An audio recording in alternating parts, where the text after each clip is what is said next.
I was 30 seconds from locking the clinic door when someone started pounding on it. Not knocking. Pounding. The kind of desperate sound that makes every instinct scream run.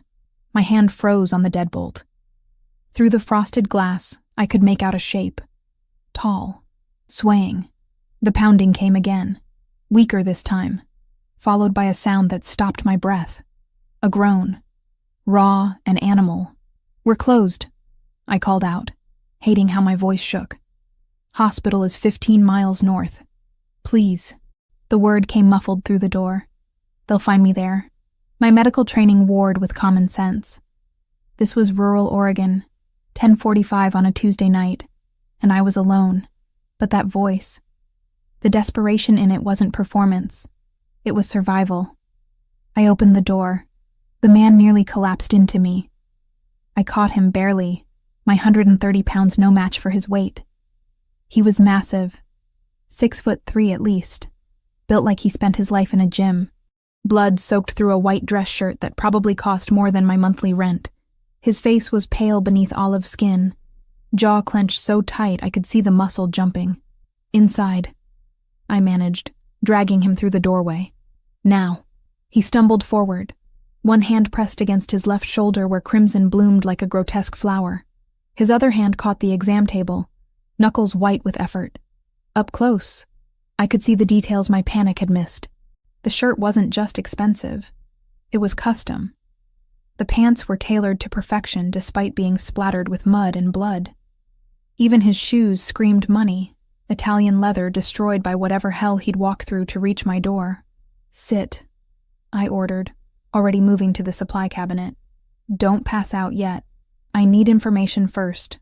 "Bullet," he said through gritted teeth. "Left shoulder. Through and through, I think." I froze with my hands on the antibiotic bottles. "You think?" "Hard to check when you're running." His eyes met mine for the first time. Ice blue. Startling against his dark hair and the blood. "You're a doctor?" "Veterinarian." I set supplies on the tray with hands that had steadied the moment I shifted into professional mode.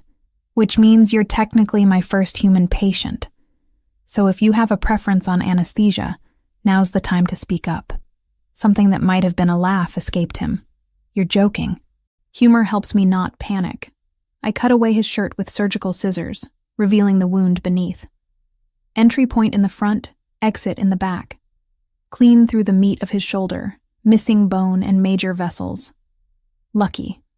Incredibly lucky. "This is going to hurt." "Everything already hurts." I believed him. Up close, I could see other injuries. Bruising along his ribs. Scrapes on his knuckles. A cut above his eyebrow that had already stopped bleeding. This man had been through a war tonight. "What's your name?" I asked, irrigating the wound with saline. He hissed but didn't pull away. "Does it matter?" "I'm about to fish around inside your shoulder with veterinary equipment." "Yeah, it matters." "Raphael." He watched my hands with an intensity that should have been unnerving. Instead, it was oddly grounding, like he trusted me. "Just Raphael." "Valentina." "Doctor." "Valentina Cruz, but you can skip the title since I'm practicing medicine without a license right now." I injected local anesthetic around the wound. "This'll help." "A little. Tell me about the people looking for you. The less you know, the safer you are. The man bleeding all over my exam table doesn't get to make that call."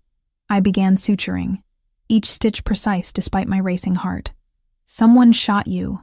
Multiple someones, judging by how paranoid you are. They might come looking. I need to know what I'm dealing with."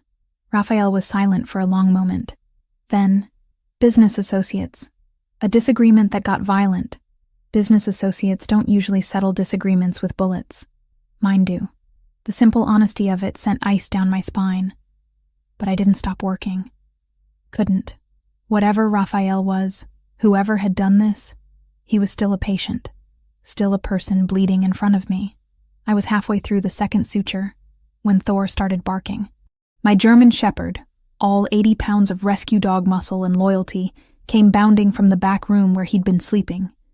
He skidded to a halt at the doorway, hackles raised, a low growl rumbling from his chest.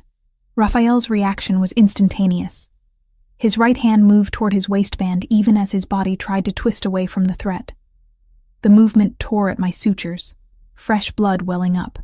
"Stop," I commanded, pressing gauze against the wound. "Thor, sit." The dog's growl cut off mid-sound. He sat, but his eyes never left Raphael. Watching, assessing, Raphael had gone completely still. His hand had fallen away from whatever weapon he'd been reaching for, but tension vibrated through every line of his body. "Your guard dog?" "My friend." I kept pressure on his shoulder. "You're going to have to breathe through this. I need to restart the suture, and it's going to hurt worse the second time." But Thor had already made his decision. The shepherd stood, shook himself once, and patted forward. He came right up to the exam table, pressed his nose against Raphael's knee, and then did something he'd never done with a stranger before. He laid down, right there, at this bleeding man's feet. I trailed off, watching my dog settle in like he'd found something worth protecting. He doesn't trust people. It took him 3 months to let me touch him after I pulled him from that fighting ring. Raphael's hand, the one that had been reaching for a weapon moments ago, slowly extended toward Thor. The dog allowed it. Let this stranger scratch behind his ears, with fingers that trembled slightly. Smart dog. Terrible judge of character, apparently. That almost laugh again. Probably. I finished the suturing in silence. 23 stitches total. Not my finest work, but it would hold. I bandaged the wound, my fingers brushing against skin that was warmer than it should be. Fever, probably. Shock, definitely. "You need antibiotics," I said, already calculating what I had in stock. "And rest, and probably a real hospital. But I'm guessing that's not happening. Can't." He tried to stand, swayed dangerously. I caught him, and for a moment we were too close. Close enough that I could smell him beneath the copper of blood. Cedar and something darker. Expensive cologne and danger mixed into something that made my pulse jump. "You can't go anywhere," I said, stepping back quickly. "It's almost 11. Where exactly are you planning to go?" Raphael looked toward the front windows. Beyond them, the Oregon night was complete. No streetlights this far from town. Just darkness and the wind moving through the pines. Away from here. Before they come looking. If they come looking, they'll find an empty clinic and a lot of questions. "If you stay, I can claim your..." I thought fast. "My cousin, visiting from out of state, got injured in a hiking accident. You'd lie for me?" "I'd lie to keep armed men from shooting up my clinic." I pointed toward the door that led to my small apartment attached to the building. "There's a couch. 7 hours until my assistant gets here at 6. That gives you time to rest and disappear before anyone asks questions." He studied me with those unsettling pale eyes. "Why?"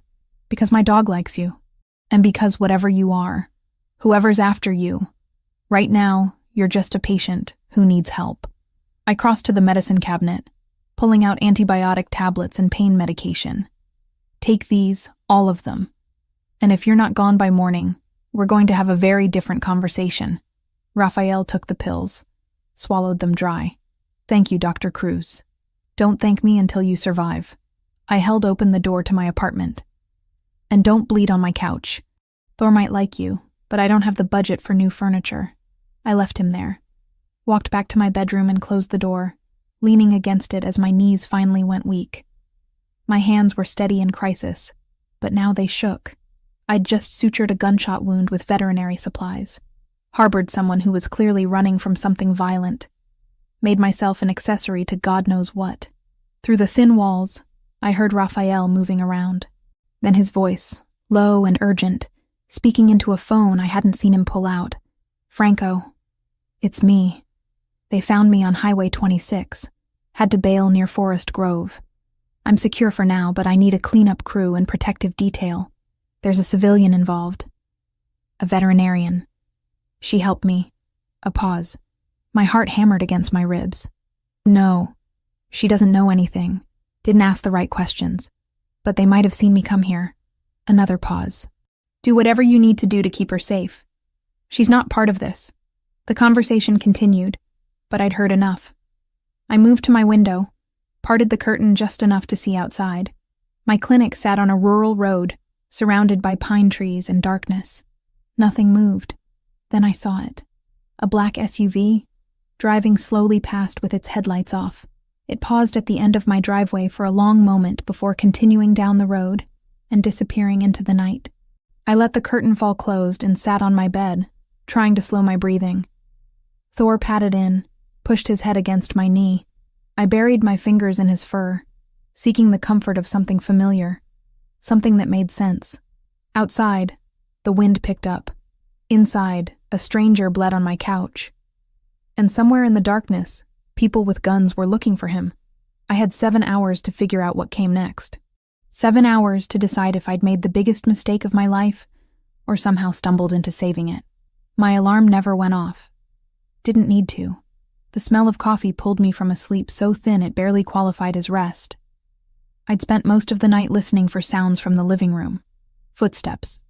Doors opening. The telltale click of someone leaving. Instead, I'd heard nothing, which somehow felt worse. I checked my phone. 5:32. Camilla would be here in less than 30 minutes, expecting a normal Wednesday. Expecting me to have the coffee ready, not some bleeding stranger playing barista in my apartment. I threw on yesterday's jeans and a clean shirt, didn't bother with my hair beyond shoving it into a ponytail. When I opened my bedroom door, Raphael was standing at my kitchen counter, awake, dressed in a clean t-shirt from my donation bin, one that stretched tight across shoulders too broad for my usual clientele. His injured arm hung carefully at his side, but he moved with surprising ease for someone who'd been shot 12 hours ago. "You should still be unconscious," I said. He turned, coffee pot in his good hand. Couldn't sleep. Guilt or pain? Both. He poured 2 mugs without asking. I made extra. Figured you'd need it. The domesticity of it was absurd. A stranger, in my kitchen, making coffee like he belonged here. I should have been calling the police, should have been demanding answers. Instead, I accepted the mug he held out, our fingers brushing in the exchange. His skin was still too warm. Fever hadn't broken. "You need to take more antibiotics," I said. "Already did. 3 a.m. And the pain medication?" "Skipped it. Need to stay alert." He leaned against the counter, studying me with those unsettling pale eyes. "You didn't sleep either. Hard to sleep when there's a strange man bleeding on my couch." "I didn't bleed on it. You gave me very specific instructions." Almost humor flickered between us. Dangerous. I couldn't afford to find him charming. Couldn't afford to notice the way his jaw tensed when he moved wrong, or how his fingers tightened on the mug when footsteps sounded outside. "That's Camilla," I said quickly, moving toward the clinic entrance. "My assistant. She arrives early, feeds the overnight patients before we open. What are you going to tell her?" "The truth." I paused at the door. "That you're someone passing through who needed help." Nothing more. But Camilla was already inside, her key turning in the lock I'd forgotten to reset. She came through carrying her usual oversized bag, already chattering about the weather, about traffic, about her boyfriend's latest drama. Then she saw Raphael and stopped mid-sentence. "Val." Her eyes went wide. "You have a man here." "Cousin," I said immediately, the lie smooth despite never having practiced it. "From Brazil. Visiting unexpectedly. This is Raphael." "Rafa, this is Camila. She works with me." Raphael stepped forward, extending his good hand. When he spoke, his accent thickened, Portuguese inflection coloring English words. "Nice to meet. Valentina is always talking of you." I'd never told him about Camila, never mentioned Brazil, but he played the part perfectly, even managing a somewhat shy smile that transformed his face into something less predatory. Camilla relaxed fractionally. "Your cousin is hot," she whispered to me in a voice not quite low enough. Then louder. "What happened to your arm?" "Hiking accident," Raphael said before I could answer. "Very stupid. Valentina fixed me up." "In the middle of the night?" "He showed up at midnight," I said, shooting Raphael a look that promised consequences later. Couldn't exactly turn him away bleeding. "But he's fine now. He'll be gone before we open." "I will," Raphael agreed, though something in his eyes suggested otherwise. Camila looked between us, clearly suspicious but too polite to push. "Okay. Well, I'll go check on the overnight boarding. That beagle probably ate his bedding again." The moment she disappeared into the back, I rounded on Raphael. Brazil? You said cousin. I gave you credibility. He set down his mug, and his expression shifted. All pretense of casual visiting relative vanished. We have a problem. We don't have anything. You have a problem. The clinic's back door opened before he could respond. I hadn't even heard a car pull up. A man entered, moving with the same controlled precision as Raphael. Older, maybe 40, with silver threading through dark hair. He wore a black suit despite the early hour, and his eyes swept the space like he was cataloging exits. Boss, he said quietly. Boss. The word dropped between us like a stone. Raphael's jaw tightened. Franco. I said discreet. Came through the service road. No one saw. Franco's gaze landed on me, assessing.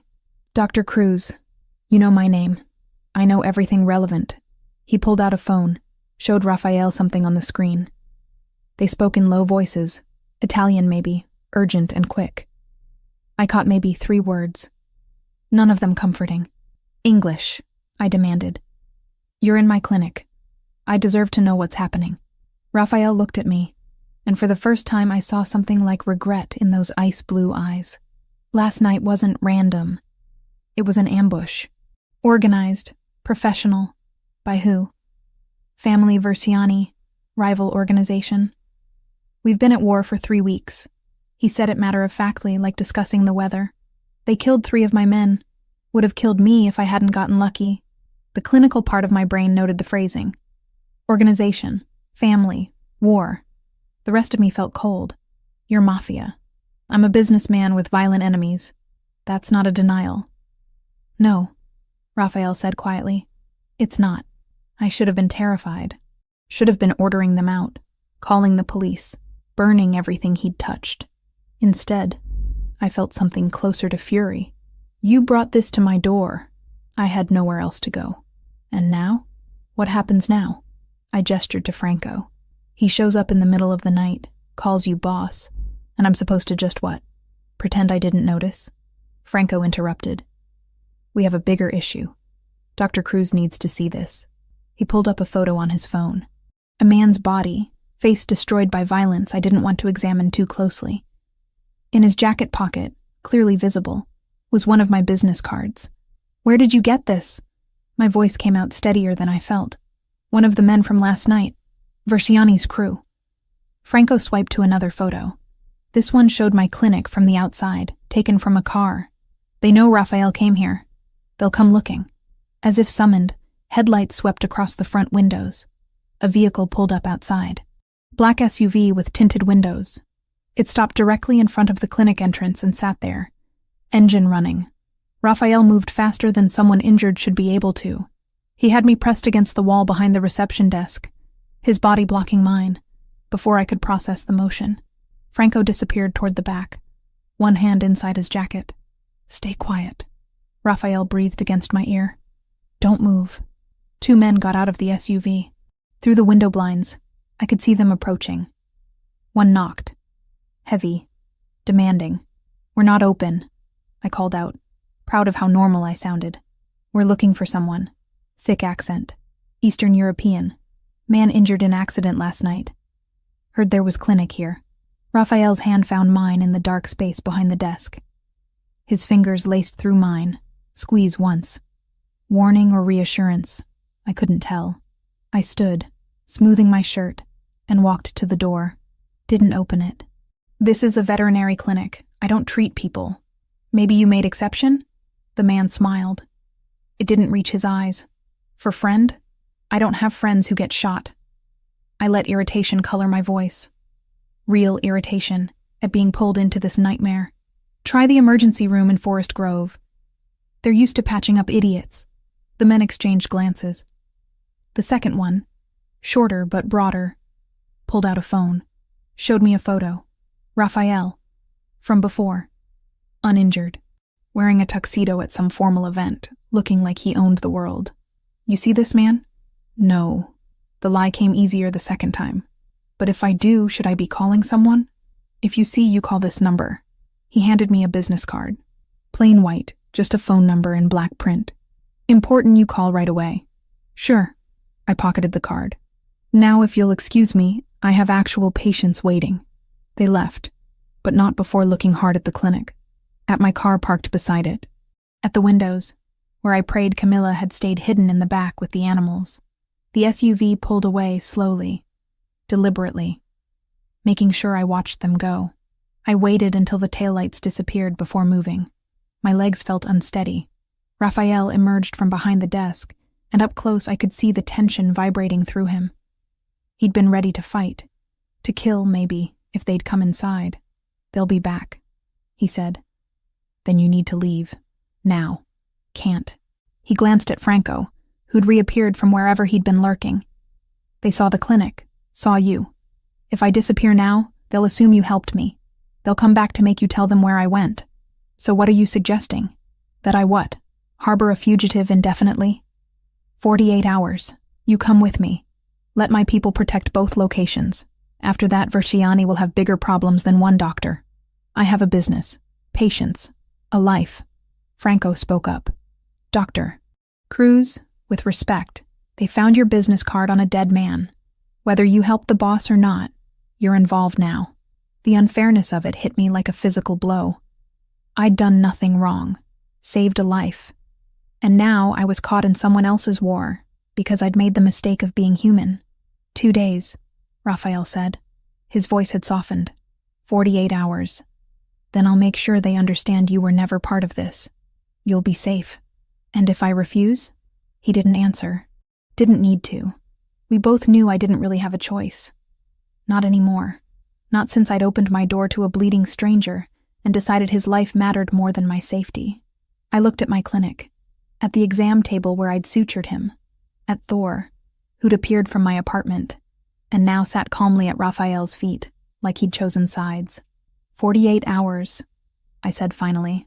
Not 1 minute more. 3 black SUVs idled in the service road behind my clinic. Identical. Tinted windows.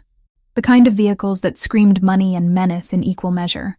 Franco loaded my hastily packed duffel into the middle car while I stood there trying to convince myself this was temporary. 48 hours. Then my life would return to normal. Except nothing felt normal anymore. Thor jumped into the back seat before I could stop him, settling in like he'd been planning this road trip for weeks. Raphael appeared at my elbow, moving quieter than someone his size should. He can stay here if you prefer. Franco's men will watch the clinic. He goes where I go. I climbed in after my dog, and Raphael slid in beside me. Too close. The vehicle's leather interior suddenly felt smaller than my entire clinic. Franco took the driver's seat. Through the rearview mirror, I caught him studying me. Assessing. Calculating.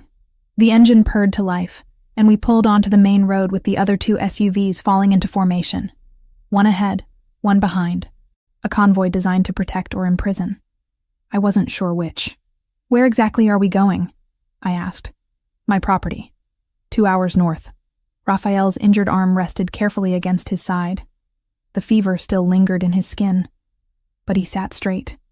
Alert. Cascade Mountains. Isolated. Defensible. Defensible? You mean like a fortress? I mean safe. His eyes met mine. For both of us. The landscape shifted as we drove. Forest grove gave way to deeper wilderness. Towns becoming sparse. Roads narrowing. Raphael made calls in Italian, his voice low and controlled. But I caught the tension underneath. Whatever war he was fighting, it hadn't ended with last night's ambush. When he finally put the phone away, silence stretched between us. Not uncomfortable exactly, but loaded. Thor's head rested on my lap, grounding me when nothing else did. Tell me about Verciani, I said finally. Raphael turned toward me, and for a moment I thought he'd refuse. Then he sighed.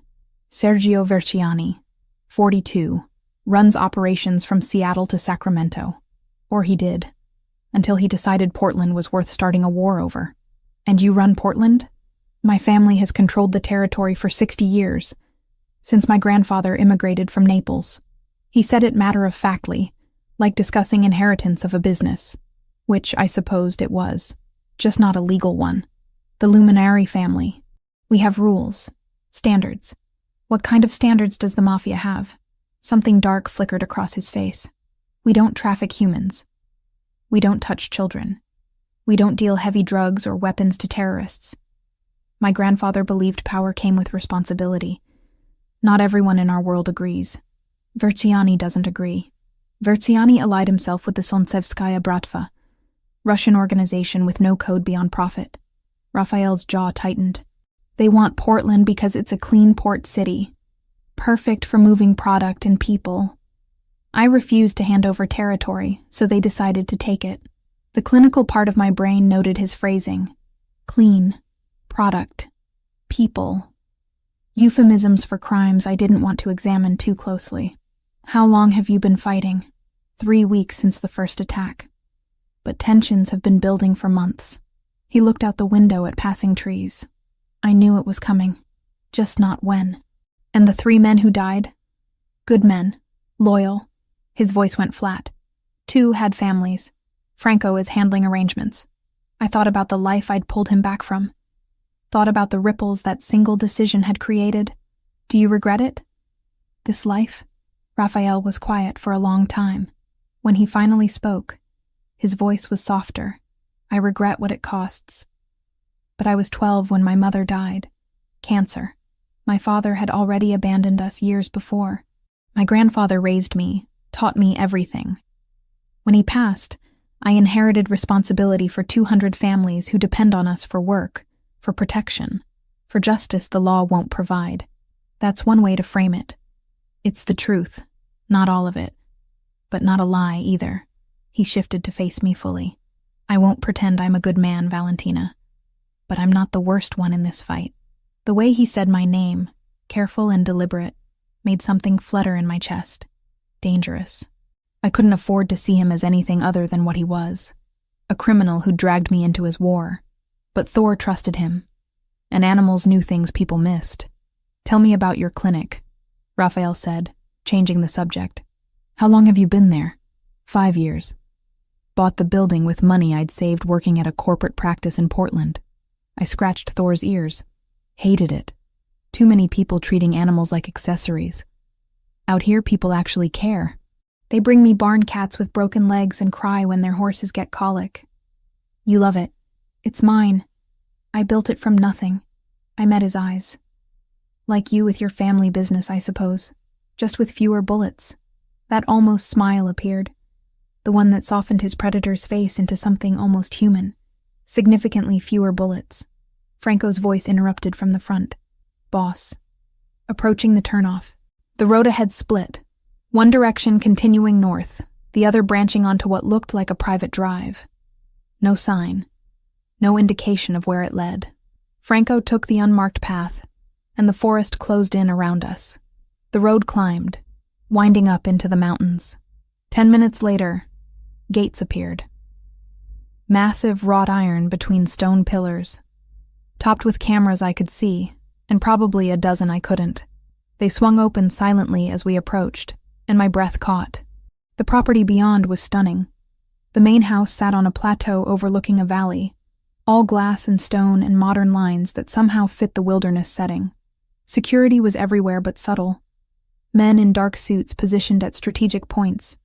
More cameras. Probably sensors I couldn't even identify. Welcome to my home, Raphael said quietly. We stopped in a circular drive. Franco opened my door, and I stepped out into mountain air that smelled like pine and snow. Thor bounded out after me, immediately investigating this new territory. Then I saw her. A woman stood on the front steps, arms crossed, dark hair pulled back in a severe ponytail. Late 20s, maybe 30. She wore tailored slacks and a silk blouse that screamed expensive taste. Her eyes were the same ice blue as Raphael's. Rafa, she said as he climbed out. Her voice carried authority despite being pitched low.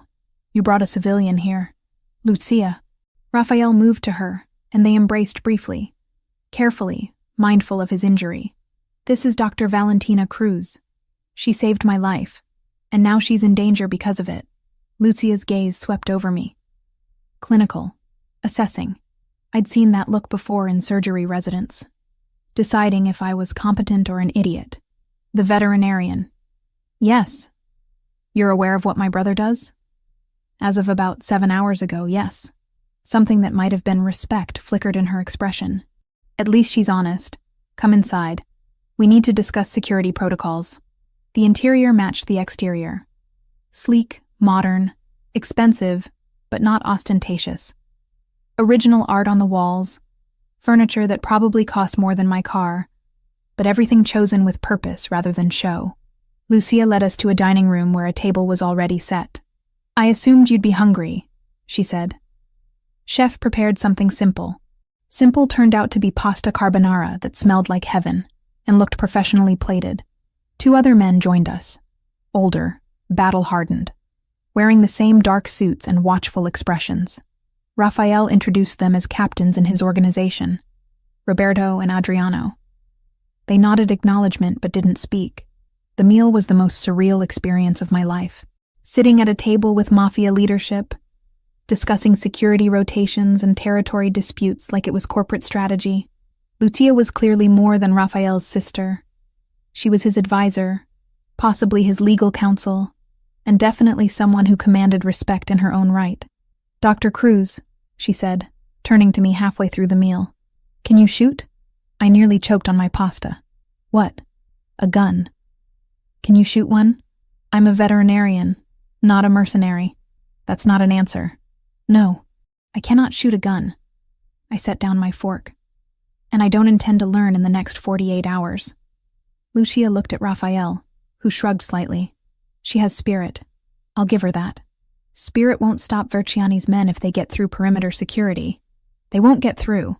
Raphael's voice carried absolute certainty. I've doubled the guard, installed new sensor grids. Anyone approaches, we'll know before they're within a mile. After dinner, Raphael showed me to a guest suite on the 2nd floor. Calling it a room was like calling the Grand Canyon a ditch. It had a sitting area, a bathroom larger than my entire clinic apartment, and a bed that could sleep 4 people comfortably. There's clothes in the closet, he said from the doorway. Probably not your size exactly, but close enough. Lucia ordered them when Franco called ahead. This is too much. It's what I have available. He leaned against the door frame, and the movement made him wince. The adrenaline that had carried him through the day was wearing off. I crossed to him before thinking better of it, fingers going to his injured shoulder on instinct. You're pushing yourself too hard. The wound needs rest. I'll rest when this is over. You'll rest now. I guided him to sit on the edge of the bed, pulling back his shirt to check the bandaging. Some bleeding had seeped through. Not terrible, but not good either. Stay here. I need to get supplies. When I returned from the bathroom with first aid materials I'd found under the sink, he was still sitting there, waiting, trusting. I changed his bandages carefully, my fingers brushing against skin that was too warm, too alive. This close, I could see the faint lines around his eyes, the shadow of stubble on his jaw, the way his pulse jumped at his throat. Thank you, he said quietly, for everything. I know you didn't ask for any of this. No, I didn't. I taped the last edge of the bandage. But I'm here now, might as well see it through.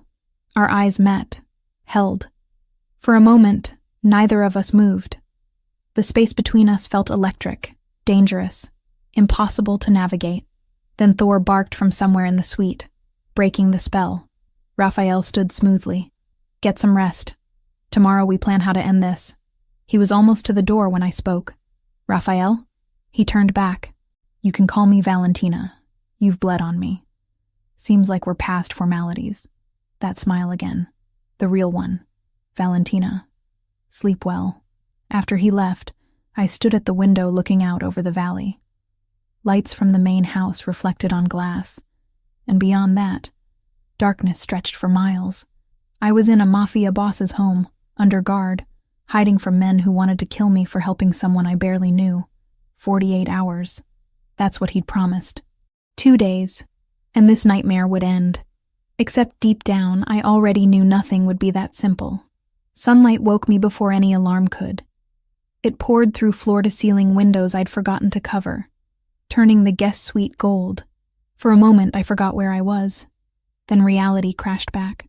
Mafia safe house, 48 hours. Men with guns who wanted me dead for helping someone I barely knew. I pulled on jeans and the softest sweater I'd ever touched. courtesy of Lucia's shopping, and followed the smell of coffee downstairs. The house was quieter than I expected. No security visible, though I knew they were there. Watching. Always watching. I found Raphael in the back garden, moving through what looked like Tai Chi. Slow, controlled movements that should have been impossible with a bullet wound barely 36 hours old. He'd shed his shirt despite the mountain chill, and I could see the fresh bandaging stark white against olive skin. "You're supposed to be resting," I called out. He turned, not startled. He'd known I was there. "This is resting, compared to what I usually do. You usually get shot? More often than I'd like." He walked toward me, and I noticed the slight hitch in his stride. The movement wasn't as effortless as he wanted me to believe. "Coffee's inside. I made extra." "You're very domestic for a crime lord. My grandmother would haunt me if I couldn't take care of basic needs." He held the door open, and I caught the scent of him beneath the mountain air. Cedar, and something darker that made my pulse jump. She believed helpless men were useless men. Inside, he'd laid out breakfast. Nothing elaborate, just eggs scrambled perfectly, toast, fresh fruit. But he'd done it himself, and something about that felt more intimate than the expensive guest suite or designer clothes. "Sit," he said. "We have time before the others wake." I took the coffee he offered, settled at the island counter. "Tell me about your grandmother." Raphael cracked eggs into a pan with one hand, his injured arm hanging carefully. "Nonna Giulia. She came from Naples at 16, married my grandfather at 18, and spent 60 years keeping him alive through 3 wars and more assassination attempts than anyone counted." He smiled, and it transformed his face. "She taught me to cook, because she said any man who needed a woman to survive wasn't worth keeping alive." Sounds formidable. Terrifying. And the only person my grandfather feared. He plated eggs, slid them in front of me. She made him promise that if anything happened to him, I'd be raised with options. Education, skills beyond violence. A choice. I ate, surprised by how good the eggs were. How normal this felt. "But you chose this anyway." "I chose responsibility. When my mother died, I was 12. My grandfather was already old, tired. He'd been planning to retire, hand the family business to his brother. But my uncle was ambitious in the wrong ways. Would have driven us into the ground within a year." Raphael leaned against the counter, coffee cup warming his good hand. "So I stepped up, learned fast, made myself indispensable. By the time I was 22, I'd earned the right to lead. That's young. Too young. But better me than someone who'd have gotten all our people killed." He met my eyes. "What about you? How does a woman end up running a veterinary clinic in the middle of nowhere?" I set down my fork, surprised he'd asked. Surprised I wanted to answer. My parents were immigrants. Brazil to Oregon when I was 4. They worked 3 jobs between them to put me through school. Died in a car accident my junior year of college. Drunk driver. The words came easier than they should have.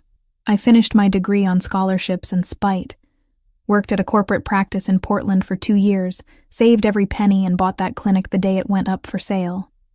And you've been there 5 years. You investigated me. Franco did. After I woke up on your exam table. No apology in his voice. I needed to know who'd saved me. If you were a plant, a setup, or just incredibly unlucky. And what did you decide? That you're genuine, stubborn, and that your parents would be proud of what you've built. The simple honesty of it hit harder than any pretty lie. I looked away, swallowing against unexpected emotion. Don't do that. Do what? Be human. It's easier when you're just the dangerous criminal who dragged me into his war. Raphael moved closer, and the air between us changed. Charged. Dangerous. I'm both, Valentina. I won't apologize for either. The door burst open before I could respond. Franco moving fast, phone in hand. His expression was grim. Boss, we have confirmation. It was Giovanni. Raphael's transformation was instantaneous. The gentleman who'd made me breakfast vanished, replaced by something cold and calculating. You're certain? Found the transfer. 200,000 from a shell account traced back to Verciani. Giovanni's been feeding them information for 6 weeks, including your route on Highway 26. Every muscle in Raphael's body had gone rigid. Where is he? Safe house in Eugene. Thinks he's protected. Franco's voice carried contempt. Wants to negotiate. There's nothing to negotiate. Raphael's voice was empty of emotion, flat, final. Bring him here. Tonight. Boss. Did I stutter? Franco left without another word. I stood slowly, watching Raphael pace the kitchen like a caged predator. You're going to kill him. Yes. No hesitation. No justification. Just fact. He's family. He's a traitor who sold out his own people for money. Raphael's eyes met mine, and they were ice. 3 men died because of him. Good men with wives and children. And he would have killed you too, if those men had found me at your clinic. I'm not defending him. I moved carefully, like approaching a wounded animal. But I need you to understand something. I've spent my life saving things, healing them. And you're asking me to stand here while you plan murder. I'm not asking you anything. This is my world, Valentina. My rules. Giovanni knew the consequences when he betrayed us. So what am I supposed to do? Pretend I don't know? Look the other way while you... Yes. He closed the distance between us, and his intensity made me step back until I hit the counter. Because this is the reality. The men who shot me aren't going to therapy and rehabilitation. Versiani isn't going to be arrested and tried in court. This is how justice works in my world, and I won't lie to make you comfortable. We stood there, too close, breathing hard. The man who'd made me eggs and shared stories about his grandmother was gone. In his place stood the boss, the killer, the thing everyone else feared. I need to go to the clinic, I said finally. Check on my patients. Make sure Camilla can handle things for another day. Absolutely not. Excuse me. It's not safe. They know where you work. I'm not asking permission, Raphael. I pushed past him, anger overriding caution. You don't control me. He caught my wrist, not rough but firm enough to stop me. This isn't about control. It's about keeping you alive. Then send guards. Send Franco. Send your whole damn army if it makes you feel better. I jerked free. But I'm going. I have responsibilities that existed before you crashed into my life. Something shifted in his expression. Surprise, maybe. Or respect. 3 men, armed. You don't leave their sight. Fine. And if anything feels wrong, you leave immediately. Fine. Valentina. I turned back, and whatever he saw in my face made him stop. I'm helping you. I'm here in your house, playing along with witness protection or whatever this is. But I'm not your possession. We clear? A long moment passed. Then, incredibly, he smiled. That real smile that transformed his predator's face into something almost gentle. Clear. 2 hours later, I was back at my clinic with 3 men in suits watching my every move. Camilla's eyes went wide when she saw them positioned at the door, by the windows, like presidential security. Val, what the hell? Long story. How are the patients? Fine.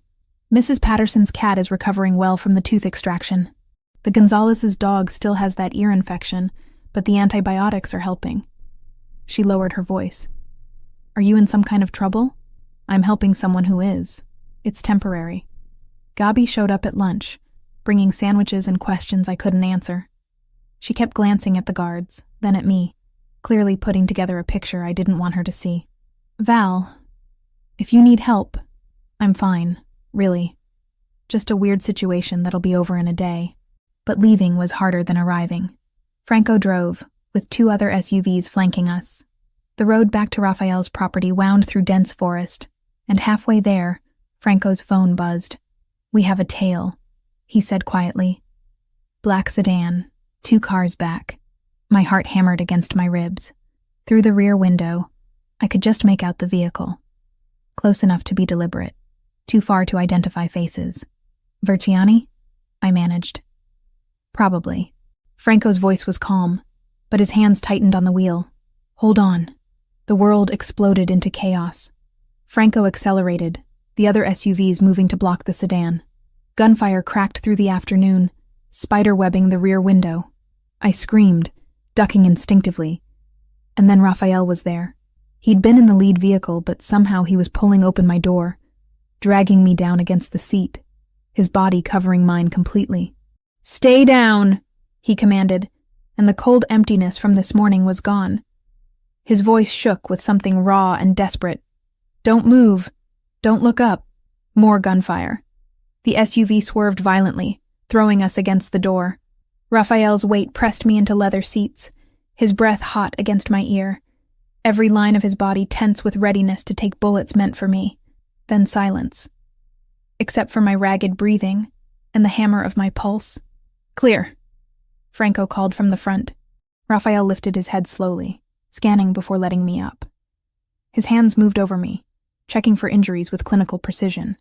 "Are you hurt?" "No, I don't think so." My voice came out steadier than I felt. "Are you?" "I'm fine," but I could see fresh blood on his bandage. The violent movement had torn something. He saw me looking and smiled grimly. "Worth it." We made it back to the property without further incident. Raphael's men had disabled the pursuing vehicle, captured one of the occupants. Information was being extracted even as we pulled through the gates. I was shaking by the time we reached the house. Delayed reaction, adrenaline crash, whatever clinical term I wanted to apply. Raphael guided me inside, his hand steady at the small of my back. "Drink this." He pressed whiskey into my hands. "It'll help." I drank, coughed, drank again. The burn helped, grounded me. "This is insane." "I know. I'm sorry. Stop apologizing and just—" I broke off, not sure what I was asking for. But Raphael seemed to understand. He pulled me against him, careful of his injury, and just held me. Let me breathe. Let me shake. His heart beat steady under my ear. And slowly, impossibly, I calmed. "Thank you," I whispered, "for covering me. Always." He said it simply, like stating fact. "As long as you're here, I'll keep you safe." I lifted my head, and our faces were too close. His eyes dropped to my mouth, darkened. The space between us felt electric, inevitable. When he kissed me, it wasn't gentle.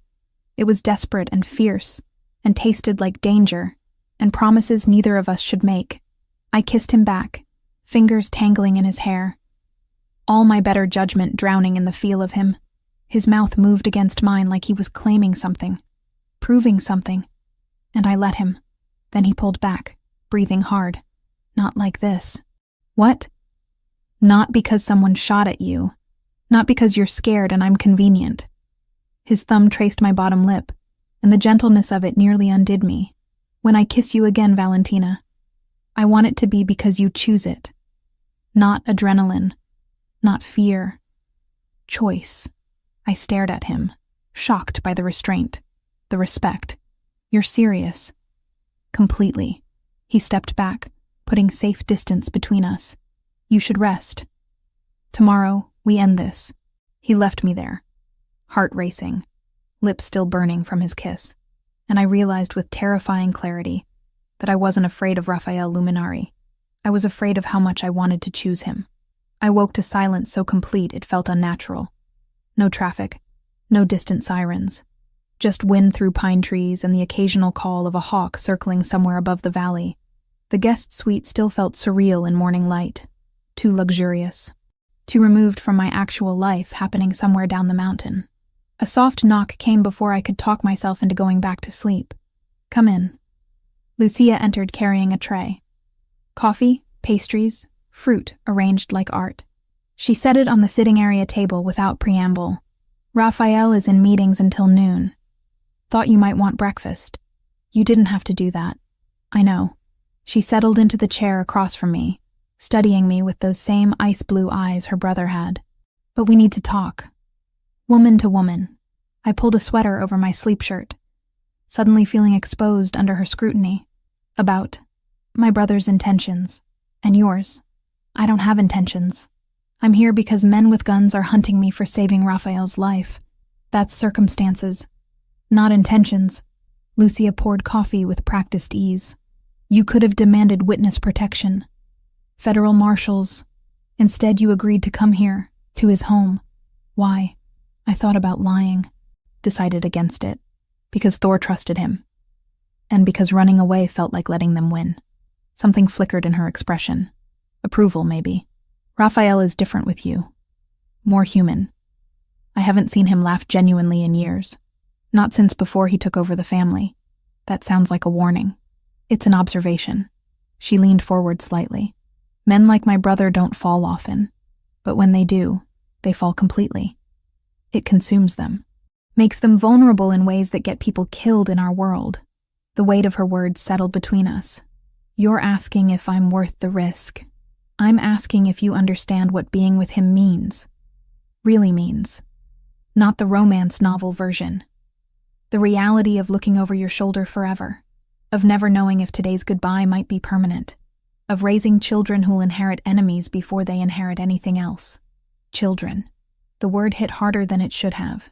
We kissed once. You're jumping pretty far ahead. Am I?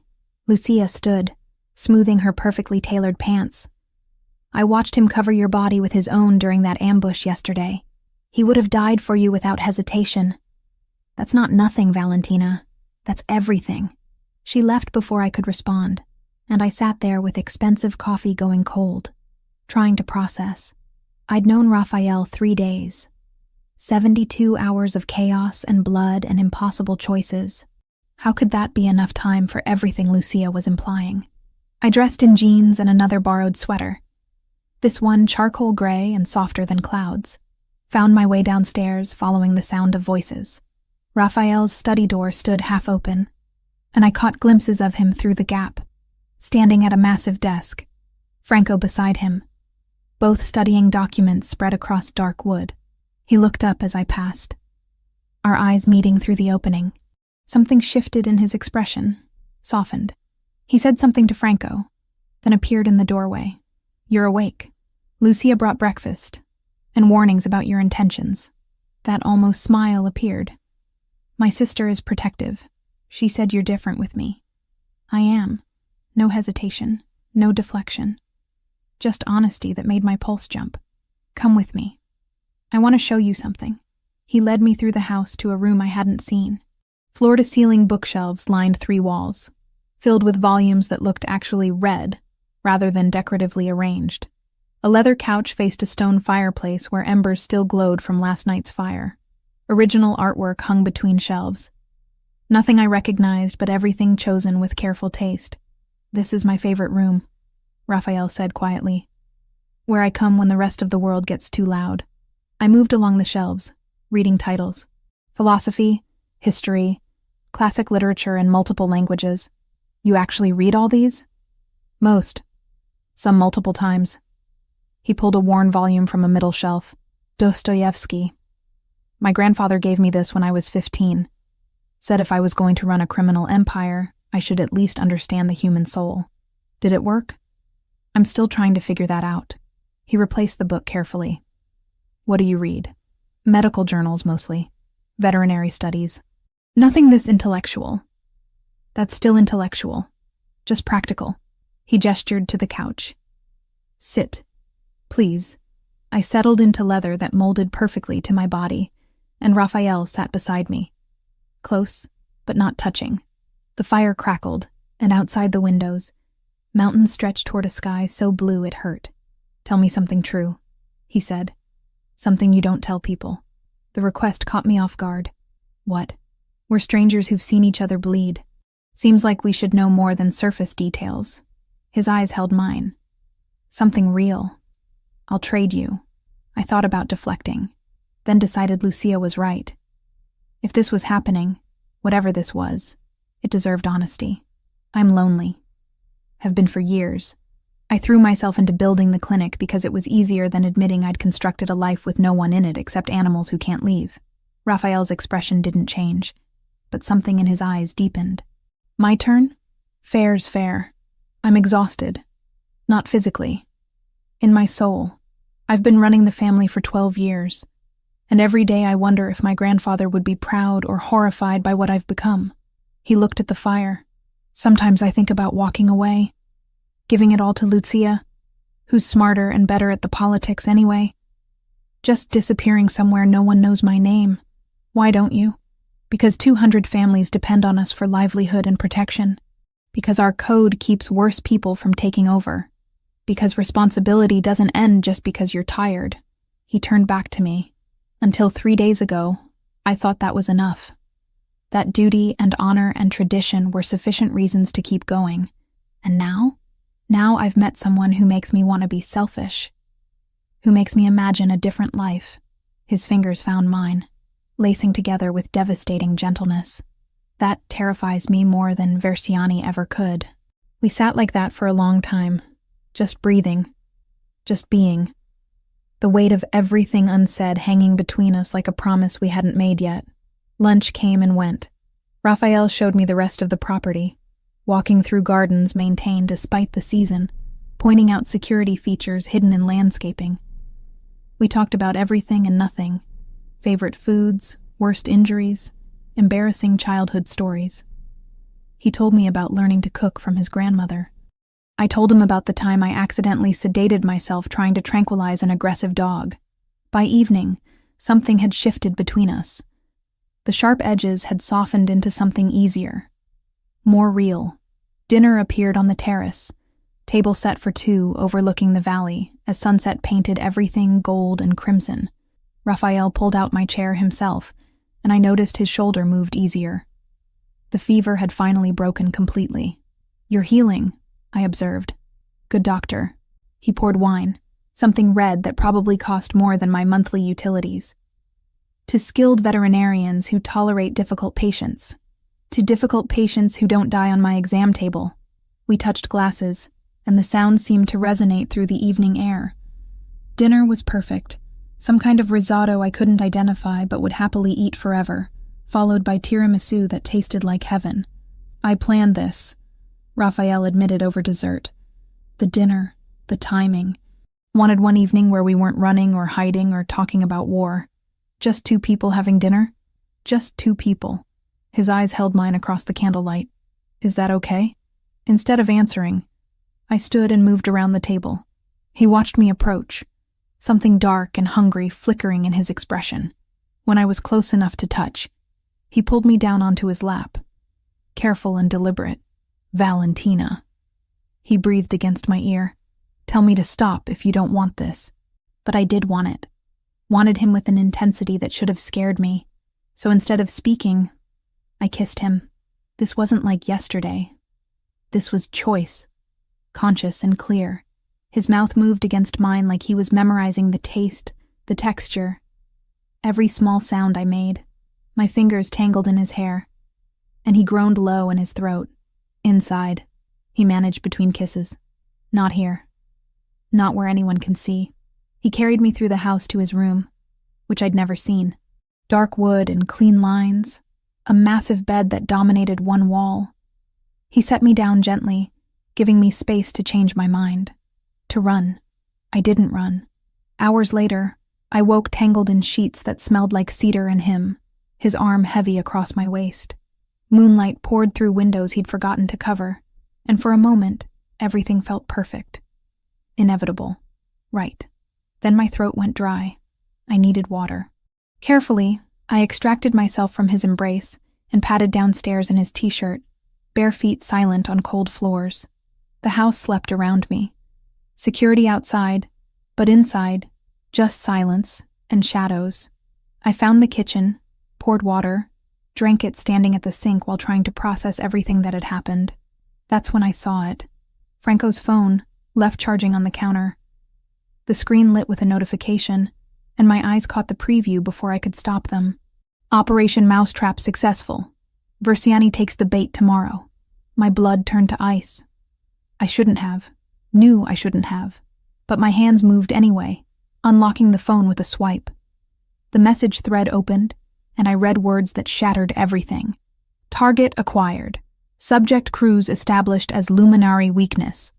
Versiani surveillance confirms interest. Phase 2. Allow controlled contact. Establish pattern. Phase 3. Deploy subject as bait for ambush." The phone nearly slipped from my hands. I scrolled up, reading more. Dates, times, plans laid out with clinical precision. And there, buried in earlier messages, the truth that made bile rise in my throat. Boss confirms. Veterinarian acceptable collateral for operation. Versiani will move on perceived weakness. I was bait. From the beginning. Raphael had used me as bait to draw out Versiani. Footsteps on the stairs made me spin. Franco stood there, stopping when he saw what I held. His expression shifted from surprise to something like regret. "Dr. Cruz, you weren't supposed to see that." "When?" My voice came out steadier than I felt. "When was I going to find out I was the mouse in your trap?" "It's not. Don't." I set the phone down carefully, afraid I'd throw it otherwise. "Where's Raphael?" "Dr. Cruz, if you'll let me explain. Where is Raphael?" He appeared at the top of the stairs then, still shirtless, hair messed from sleep and my hands. He took in the scene immediately. The phone. My expression. Franco's guilty posture. "Valentina," he started. "Tell me it's not true." I backed away as he descended. "Tell me you didn't use me as bait from the first moment." Silence stretched. And in that silence, I had my answer. "It started that way," Raphael said finally. "Franco suggested using you to draw Versiani out, making him think you were my weakness. But Val, that was before... Before what? Before you actually slept with me? Does that make it better?" My voice cracked despite my best efforts. "Everything. Tonight. This afternoon. All of it was part of the plan? No. Last night was real. This afternoon was real." He moved closer, and I retreated until my back hit the counter. "The strategy was real, but everything between us, that's... How am I supposed to believe anything you say?" Tears blurred my vision, and I hated myself for them. "You've been lying to me for 3 days. I haven't lied. I just didn't tell you everything. That's the same thing." I pushed past him, heading for the stairs. For my room. For anywhere that wasn't here. "I'm leaving. First thing tomorrow, I'm gone." "Valentina, please." "Don't." I turned back from halfway up the stairs. "Don't say my name like it means something. Don't pretend tonight mattered. Just don't." I made it to my room before the tears came fully, locked the door, slid down it until I sat on expensive carpet in his too soft shirt, trying to breathe through the betrayal that felt like drowning. I'd been so stupid, so incredibly stupid, falling for a man who'd planned this from the beginning, who'd used me like a piece on a chessboard and made me believe it was something else. Somewhere outside my door, I heard Raphael's voice. Low, urgent, arguing with Franco in Italian, then footsteps retreating, and finally, silence. I didn't sleep that night, just sat there replaying everything, every word, every touch, every moment I'd thought was real, trying to separate truth from manipulation and finding I couldn't tell the difference anymore. By dawn, I'd made my decision. 48 hours were up. It was time to go home. Raphael was waiting outside my door when dawn finally broke. I knew he was there. Had heard him sit down against the wall hours ago, his weight settling with a soft thud that spoke of resignation rather than siege. Valentina, please, let me explain. I opened the door because staying inside felt like giving him power over me. He looked worse than I felt. Hair disheveled, eyes red-rimmed, still wearing the same clothes from last night. The sight of him hurt, in ways I didn't want to examine. Explain what? That you used me as bait? That every moment between us was calculated? I crossed my arms, armor against the pull I still felt toward him. Save it. It wasn't like that. He stood slowly, and I saw how careful the movement was. His shoulder, the injury I'd treated, was bothering him again. Initially, yes. Franco suggested using you to draw Versiani out, making him think you mattered to me. But Valentina, I called it off. Yesterday morning I told Franco to abort the operation. Because you slept with me? Because you do matter. His voice cracked on the words. Because somewhere between suturing my shoulder and defending yourself to armed men in your clinic, you stopped being strategy and became everything. The honesty in his eyes nearly broke me, but I'd believed those eyes last night. Believed his touch, his words, the way he'd held me like I was precious, and it had all been built on a foundation of lies. I'm leaving. Now. Get Franco to drive me or I'll walk down this mountain myself. It's not safe yet. Versiani, I don't care about Versiani. I don't care about your war, or your territory, or your codes of honor. I moved past him toward the stairs. I care about getting back to my actual life before you destroyed it completely. He followed me down, and I could hear Lucia's voice from the kitchen, arguing with Franco in rapid Italian. They both stopped when they saw us. Lucia's expression shifted from surprise to something like pity. "Pack her things," Raphael said quietly to Franco. 3-vehicle convoy. Full security. "We're taking her back to the clinic." "Boss, I don't think—" "Now, Franco."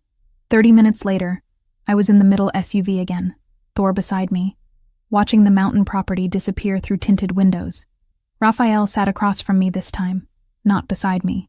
The distance felt like miles instead of feet. I meant what I said last night. He offered after we'd been driving for 20 minutes. About wanting to be selfish.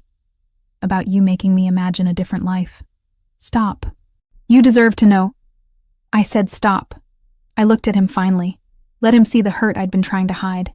"You don't get to make this harder by being honest now. You had chances. You chose manipulation instead." He flinched like I'd struck him. Good. Let him hurt like I did. The road wound down through forest, early morning mist clinging to trees like ghosts. Franco drove with the same careful precision as always, 2 SUVs flanking us in formation. Everything looked normal, controlled, safe.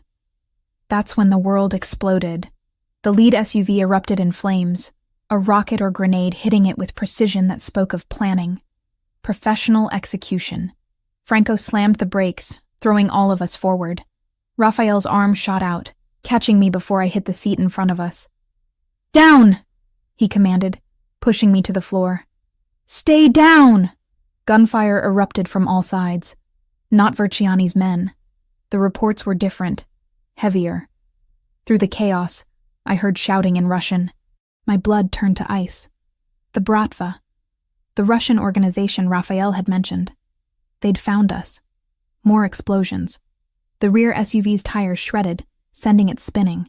Franco tried to maneuver around the burning wreckage of the lead vehicle, but a black cargo van rammed us from the side. The impact threw me against the door despite Raphael trying to shield me. My head cracked against something hard, and stars burst across my vision. "Franco, get us out of here!" Raphael had pulled a gun from somewhere, returning fire through the shattered windows. But there were too many. Professional soldiers in tactical gear poured from vehicles that had appeared from nowhere. They'd planned this, waited for us, known exactly when and where we'd be vulnerable. A canister flew through the broken window. Raphael tried to grab it, throw it back, but it detonated with a sound that was an explosion. Stun grenade. The world turned to white noise and blinding light, my senses completely overwhelmed. Hands grabbed me. Too many hands. I fought, kicking, scratching, but I was disoriented and they were trained. Through the ringing in my ears, I heard Raphael roaring my name, heard the distinctive crack of his gun. Then a heavier impact, bodies struggling. Someone had him, was dragging him back. I caught a glimpse through clearing vision.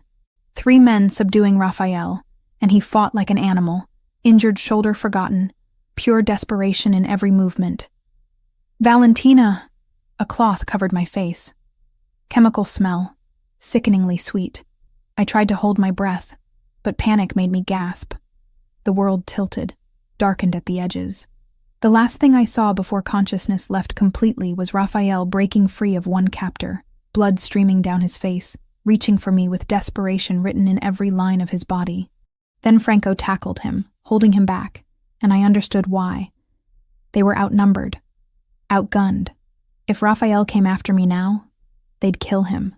I wanted to tell him it was okay, that I forgave him, that last night had been real for me too, whatever his original intentions. But darkness swallowed the words before I could form them. I woke in stages. First came the headache, pounding behind my eyes with vicious intensity. Then the cold, seeping through whatever I was lying on. Finally, awareness of my hands bound behind my back, zip ties cutting into my wrists. I opened my eyes to concrete and fluorescent lighting. A warehouse, maybe. Or factory. Something industrial and abandoned. The kind of place where screams wouldn't carry. "She's awake." Accented English. Not Russian. Something else. Italian, maybe. But wrong somehow. Footsteps approached. I forced myself to stillness, to calm, to think like a doctor assessing a patient rather than a hostage facing death. Panic helped nothing. Clinical observation was survival. A man crouched in front of me. Late 30s, expensive suit that didn't match the warehouse setting. Handsome in a cruel way, with dark hair and eyes that held no warmth. Dr. Cruz. Finally we meet properly. I am Adriano Moritoni. He smiled, and it was a predator's expression. Luminari's little weakness. The veterinarian who saved his life and stole his heart. I don't know what you think you know. Please. We've been watching since the night he stumbled into your clinic. Adriano pulled out a phone, showed me photos. Raphael and I in the garden. At dinner last night. Entering his bedroom. My stomach turned. Very touching. Very stupid on his part. What do you want? What I've been hired for.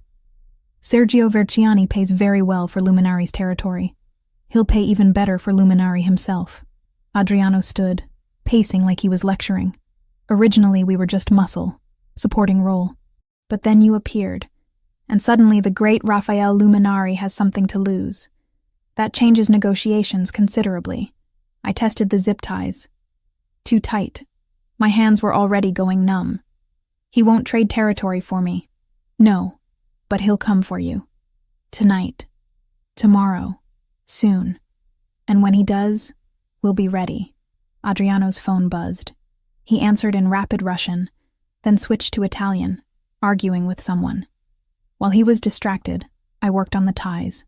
Veterinary school had taught me knots, taught me how to slip restraints when a panicked animal locked their jaws. This wasn't so different. The plastic cut deeper, blood slicking my wrists. But that actually helped, made my hands slippery. Adriano hung up, turned back to me. Your lover just called. Offered $5 million and half of Portland for your return. Touching, no? $5 million. Half of Portland. Everything Lucia had warned about. Everything Raphael had built over 12 years. And he was willing to burn it all for me. The realization hit harder than any weapon. He meant it. Everything he'd said last night about wanting to be selfish, about choosing me. He meant it. You won't live long enough to spend it, I said quietly. Raphael doesn't negotiate with people who take what's his. But he's already negotiating. Already weak. Adriano checked his watch. He has until midnight. Then I start sending pieces of you back until he agrees to my terms. He walked away, leaving me alone with 2 guards watching from across the warehouse. I kept working the zip tie, ignoring the pain, the blood, the fear trying to claw its way up my throat. My right hand finally slipped through, taking skin with it but coming free. I kept my hands behind my back, hiding what I'd done. Professional soldiers didn't make amateur mistakes. I needed an opening, a distraction, something to give me a chance before midnight came, and Adriano made good on his threat. Somewhere in the mountains, Raphael was planning, gathering his forces, coming for me just like Adriano predicted. And when he did, a lot of people were going to die. I closed my eyes, tried to slow my breathing, to prepare for whatever came next. Because Adriano had made one crucial miscalculation. He thought I was helpless, weak, a damsel waiting for rescue. He'd never considered I might save myself. 8 hours. That's how long I'd been zip-tied in a freezing warehouse with 2 Russian mercenaries watching my every breath. 8 hours of planning, waiting, searching for any opening that might keep me alive until midnight came, and Adriano started making good on his threats. My wrists were raw from working the restraints, blood dried in sticky trails down my palms. But I was free, hands still positioned behind my back like I was bound, waiting for the moment that would never be perfect, but might be good enough. That moment came when Adriano's phone rang. He answered in Russian, his voice rising with each word. An argument. Something had gone wrong with whatever plan he'd orchestrated. He gestured sharply at one of the guards, who moved toward him, leaving only one man watching me from across the warehouse floor. I didn't think. Thinking meant hesitation, and hesitation meant death. I launched myself toward the nearest exit, a loading dock door 20 feet away. My legs burned from hours of sitting, muscles protesting, but adrenaline pushed me forward. "Stop her!" Adriano's shout echoed off concrete walls. Footsteps pounded behind me. Too close, too fast. I wasn't going to make it. My hand reached the door handle when arms wrapped around my waist, yanking me backward. I twisted, driving my elbow into soft tissue. The guard grunted, grip loosening enough for me to break free. Then the warehouse exploded. Not literally, but it might as well have been. The loading dock door I'd been running toward burst inward, metal shrieking as it was torn from its moorings. Men poured through the opening like a flood. Armed, professional, moving with military precision. And leading them, face set in lines of absolute fury, was Raphael. Our eyes met across the chaos. Time seemed to slow. I saw everything in crystalline detail. The blood matting his dark hair, the fresh bruising on his jaw, the way his injured shoulder was taped beneath tactical gear. He'd come straight from the ambush site. Hadn't stopped to treat injuries. Hadn't waited for anything except gathering enough firepower to burn this place to the ground. "Down!" His voice cut through the noise, and I dropped instinctively. Gunfire erupted. Raphael's men moved with coordinated efficiency. Each shot precise, each movement calculated. They'd done this before. Many times. This wasn't rescue. This was war. Adriano grabbed me from behind, using me as a shield. His gun pressed cold against my temple. "Luminari! One more step and she dies." Raphael froze. His men froze. For a heartbeat, the entire warehouse held its breath. "Let her go, Moritoni." Raphael's voice was empty of emotion. Flat. Final. The same tone he'd used when ordering Giovanni's execution. "This ends one of two ways. You die quick, or you die slow. Choose." I choose option 3. I walk out with the girl, you let me leave, and nobody else bleeds tonight. Adriano's breath was hot against my ear, reeking of cigarettes and fear. "You want her alive? Back off." Raphael's eyes met mine over the distance. In them, I saw calculation. Strategy. The mob boss weighing options, measuring outcomes. But I also saw something else. Rage. Pure and volcanic. Barely contained beneath that icy control. I made my choice. Dropped my full weight suddenly, becoming dead weight in Adriano's arms. His grip shifted, the gun moving away from my temple for just a second. Just long enough. Raphael's shot was perfect. It caught Adriano in the shoulder, spinning him. I rolled away as Franco and 2 others converged, weapons trained. But Adriano wasn't done. He pulled something from his jacket. Not a gun. A trigger. "Building's wired!" he gasped through pain. "I drop this. Everyone dies." Raphael moved toward him slowly, gun never wavering. "Then don't drop it. Verziani warned me you were crazy. Said you'd burn your whole empire for one woman." Adriano's laugh was wet, pained. Didn't believe him until now. "Your mistake." Raphael was close now. Too close. Within Adriano's reach if he wanted to grab him. "Valentina, walk to Franco." Slowly. I stood on shaking legs, started moving. Each step felt like miles, like walking through quicksand. Adriano's eyes tracked me, calculating whether I was worth dying for. "Luminari!" someone shouted from the entrance. "Fire! Southeast corner!" Smoke began curling from the back of the warehouse. Not from Adriano's trigger. Something else. Either his men setting a diversion, or Raphael's crew creating chaos. Didn't matter. The building was going up. Adriano's attention split for just a second. Raphael moved. Faster than someone injured should move, than someone should be able to move. He closed the distance, knocked the trigger from Adriano's hand, caught it before it hit concrete, then put 3 bullets center mass before Adriano could react. The body dropped. Raphael pocketed the trigger, turned to his men. Everyone out, now. But the fire had spread faster than possible. Accelerant, probably. The southeast corner was fully engulfed, flames racing up walls toward the roof. Smoke filled the space, thick and choking. I couldn't see the exit anymore. Couldn't see anything except orange glow and shadows. Arms wrapped around me from behind. "Raphael, hold your breath. Stay close." He pulled me through the inferno, one arm around my waist, the other still holding his weapon. Heat seared my skin. Smoke clawed at my lungs despite trying not to breathe. The world narrowed to his heartbeat against my back, and the certainty of his grip. We burst through the loading dock into cold night air. I gasped, coughed, gasped again. Raphael didn't stop moving, dragged me another 50 feet before the warehouse exploded behind us, Adriano's rigged charges finally detonating. The blast wave threw us forward.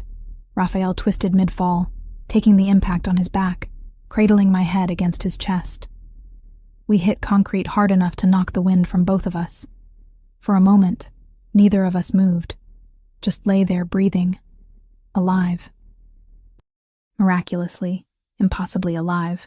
You okay? Raphael's voice was rough, strained. I think so. You? I'll live. He sat up slowly, wincing. Fresh blood soaked through his tactical vest. The shoulder wound had reopened. Again. Christ, Valentina, when I saw them take you. I know. I pressed my hand over the bleeding. I know. We need to get you medical attention. We need to get you away from here. He stood, pulling me up with him. Franco was there suddenly, supporting Raphael's other side. Boss, we need to move. Police will be here soon. 2 SUVs waited in the access road. I was pushed into one, Raphael following despite Franco trying to get him into the other vehicle. I'm not letting her out of my sight, he said, voice brooking no argument. We drove fast, lights off, through back roads I didn't recognize. Raphael's hand found mine in the darkness, squeezed once. I called it off, the operation, yesterday morning. Told Franco you weren't bait anymore. I know. He told me. After, I looked at him in the dim light from the dashboard. You offered them everything, half of Portland, $5 million. Would have offered more. Would have given them the whole territory if they'd asked. His thumb traced circles on my palm. I meant what I said. About wanting to be selfish. About choosing you, even after I said I was leaving. Especially then. He leaned his head back against the seat, exhaustion finally catching up. You had every right to go. Still do. But I needed you to know the truth first. That whatever started as strategy became real somewhere along the way. The SUV pulled into what looked like a private medical facility. Clean, modern, discreet. The kind of place that didn't ask questions about gunshot wounds. Franco had called ahead. Doctors were waiting. They tried to separate us for treatment. Raphael refused. Same room. I'm not arguing about this. So they set up 2 exam tables side by side. My injuries were minor. Rope burns, bruising, mild smoke inhalation. Raphael's were worse. The shoulder wound needed restitching. Again. Plus new injuries from the rescue. Cracked ribs from the explosion. 2nd-degree burns on his hands. He didn't make a sound as they worked. Just watched me being treated on the table next to him, like he needed visual confirmation I was really there. Really safe. Versiani is dead, Franco said quietly from the doorway once the doctors had finished. Happened during the rescue. Lucia led the operation personally. Raphael's eyes closed briefly. Casualties? 3 wounded, none killed. Versiani had 8 men. None survived. Franco's tone was flat, reporting facts. It's over, boss. The war. Finished. Over. The word hung in the antiseptic air. 3 weeks of violence. Dead men. Burned buildings. And it was over because Raphael had divided his forces, risked everything, to save me while his sister dealt the killing blow elsewhere. Franco left us alone. The medical staff retreated, giving us privacy. Raphael shifted on his exam table until he could reach across the gap between us. His hand found mine again, holding tight. What happens now? I asked quietly. That depends on you. He turned his head to look at me, and despite everything, despite the exhaustion and pain and blood, his eyes were clear, honest. I can set you up anywhere. New identity, money, protection. You can disappear. Live the quiet life you built before I crashed into it. And if I don't want that, then I spend however long you'll give me proving that last night wasn't manipulation. That the man who made you breakfast and showed you his library and kissed you like he was drowning, that was real. All of it. I studied his face. the bruises forming, the cut above his eyebrow, the gray pallor of someone who'd pushed past exhaustion into pure willpower. He'd torn through a warehouse full of armed mercenaries for me, had offered his enemies everything he'd built, had been willing to die in that burning building as long as I got out. "I have conditions," I said finally. Something like hope flickered in his expression. "Name them. No more using me as strategy without telling me. I'm a partner or nothing." "Agreed. I keep my clinic. My life. I'm not some trophy in a gilded cage. Never wanted that. Want you exactly as you are. And when we have kids..." I paused, realizing what I'd said. Not if. When. They don't enter the family business. They get choice. Real choice. Raphael's hand tightened on mine. "I'm working on an exit plan. 5 years, maybe less. Lucia takes over operations. I step back. We build something different. You'd really do that?" "For you, I'd do anything." He said it simply. Statement of fact. "But Valentina, you need to understand what staying means. There will always be enemies. Always be risk. Always be looking over shoulders. That life, it doesn't just disappear." I know. And I did. Had seen it. Lived it. Understood the weight of it. But I also know that Thor was right about you from the first moment. That somewhere between suturing your shoulder and burning buildings, I fell for a man who's trying to be better than his circumstances. And I want to see where that goes. Raphael pulled me toward him awkwardly across the gap between tables. His kiss was gentle despite everything we'd survived. A promise. A beginning. "No regrets?" He whispered against my lips. "Not even one." Outside, dawn was breaking. Inside, 2 people who'd found each other in blood and chaos began figuring out how to build something real from the wreckage.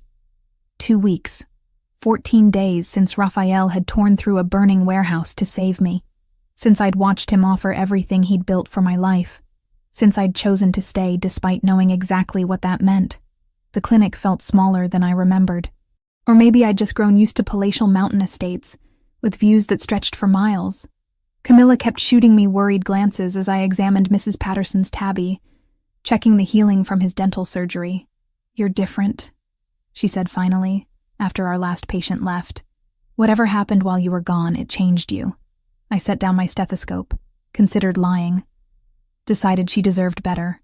I fell in love with someone complicated, someone dangerous. And I'm still figuring out if that makes me brave or stupid. Can it be both? She leaned against the exam table. "Gabby told me about the men in suits. The security detail. Val, if you're in trouble..." "I'm not. Not anymore. The war was over. Versiani dead. The Bratva dealt with. Raphael's territory secured and expanded. All because he'd been willing to burn it down for me. I'm just deciding what comes next." What came next arrived 20 minutes later in a black sedan that was understated compared to the SUVs I'd grown accustomed to. Raphael stepped out, and my breath caught, despite having seen him just yesterday. He wore dark jeans and a leather jacket, casual by his standards. But he still moved like he owned every space he entered. Camilla's eyes went wide. "Is that the cousin?" "That's Raphael. And no, he's not my cousin." "Holy hell, Val. You could have led with that." Raphael entered, and Thor bounded over immediately, tail wagging like they were old friends. Which, I supposed, they were. Raphael scratched behind the dog's ears with easy affection before his eyes found mine. "Can we talk?" Camilla made herself scarce with impressive speed. Raphael waited until we were alone before pulling an envelope from his jacket. "Legal documents. My name on every page. The clinic is yours, free and clear. I paid off the mortgage this morning." He set another document on the counter. "And this is a trust fund, 500,000, managed by an independent firm, no strings attached." My throat went tight. "Raphael, let me finish." He moved closer but didn't touch me, giving me space, respecting boundaries even now. "You need to be able to choose freely. Stay with me because you want to, not because you're trapped or dependent. So these are yours, whether you decide to stay or go." I picked up the documents with shaking hands. He'd given me an escape route. Complete freedom. The ability to disappear anywhere in the world and build a new life without looking back. Why? I whispered. Because you deserve choice. Real choice. His eyes held mine, vulnerable in ways I'd never seen.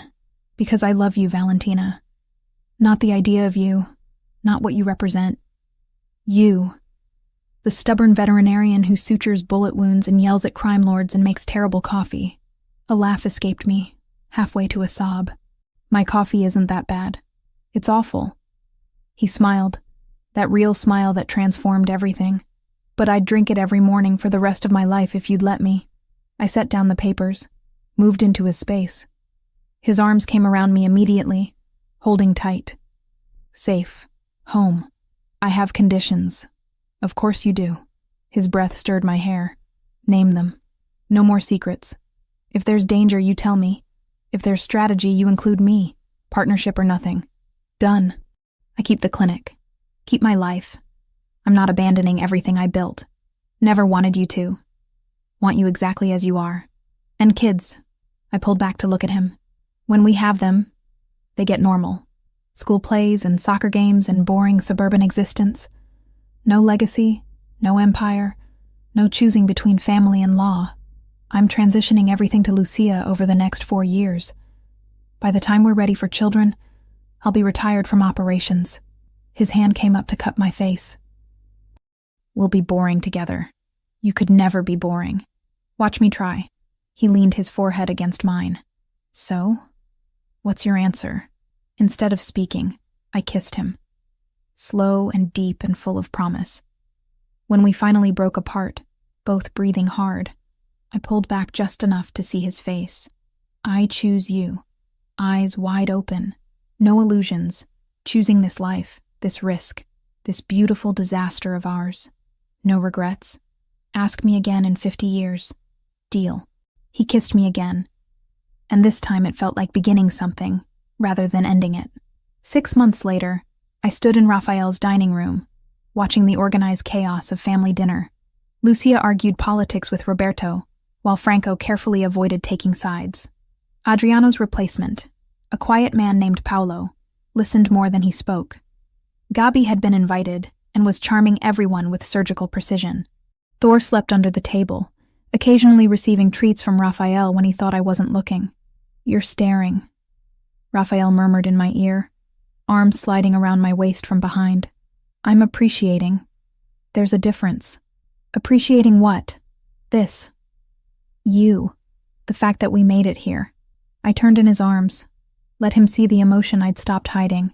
6 months ago, I was alone except for animals. Now I have this strange, wonderful, slightly criminal family that somehow became mine. Slightly criminal. Lucia raised her wine glass from across the room. I'm a licensed attorney. Thank you very much. Who represents exclusively criminal clients? I shot back, grinning. She laughed, and the sound filled the space with warmth. Raphael's hand found mine, fingers lacing together with the easy familiarity of habit. 6 months. Long enough to know this was real. Short enough that I still caught myself marveling at it. Everyone. Raphael clinked his glass, waiting for silence. When he had attention, his arm tightened around my waist. Valentina and I have an announcement. I showed them the ring. Simple platinum band with a single diamond. Nothing ostentatious. Just perfect. Lucia squealed. Actually squealed. Franco smiled, genuine and warm. Gabby's eyes filled with happy tears, and the rest of the table erupted in congratulations. Took you long enough, Lucia said, hugging me tight. I've had the date circled in my calendar for months. Presumptuous much? Informed. There's a difference. She pulled back, studied me seriously. You're sure? About all of this? Completely. And I was. Knew exactly what I was choosing. The danger that might never fully disappear. The looking over shoulders. The complicated legacy. But also the man who'd covered my body with his own to take bullets. Who'd offered me freedom even when he wanted me to stay. Who made terrible jokes and perfect eggs, and loved me with an intensity that should have been terrifying but just felt right. Dinner continued with planning and toasting and laughter. Later, after everyone had left and the house settled into quiet, Raphael found me on the terrace overlooking the valley. The same place we'd had dinner months ago, before everything exploded and reformed into this. Cold? He asked, draping his jacket over my shoulders. A little. I leaned back against his chest, his arms coming around me. Thank you. For the jacket? For giving me choice. For letting me choose this rather than forcing it. Always. He kissed the top of my head. Though I'd be lying if I said I wasn't terrified you'd choose to leave. Never crossed my mind. Well, maybe once. For like 5 minutes. But Thor wouldn't have forgiven me. Just Thor? I turned to look up at him, letting him see the truth in my eyes. I wouldn't have forgiven myself. You're it for me, Raphael Luminari. The complicated, dangerous, surprisingly domestic love of my life. That might be the most romantic thing anyone's ever said to me. Then you've been spending time with the wrong people. Not anymore. He kissed me, slow and thorough, tasting like wine and promise. Ready for bed? In a minute. Want to stay here a bit longer? So we did. Stood wrapped in each other while stars appeared overhead and the mountain air turned cold. Two people who'd found each other through blood and chaos, building something real from impossible circumstances. Valentina? Raphael's voice was soft against my hair. Thank you for opening your door that night, for choosing to save a bleeding stranger instead of the safer option. I thought about that night. The storm, the pounding on my door, the decision that had changed everything. You're welcome. But Raphael? Yeah, thank you for being worth saving. We stood there in comfortable silence, and I realized this was it. The happy ending that wasn't really an ending at all. Just another beginning. Messy, complicated, dangerous, and absolutely ours. Some fairy tales start with once upon a time. Ours started with blood and thunder, and a woman stupid enough to open her door to danger. And maybe that made it better. Real. Earned rather than given. Either way, I wouldn't change a single moment.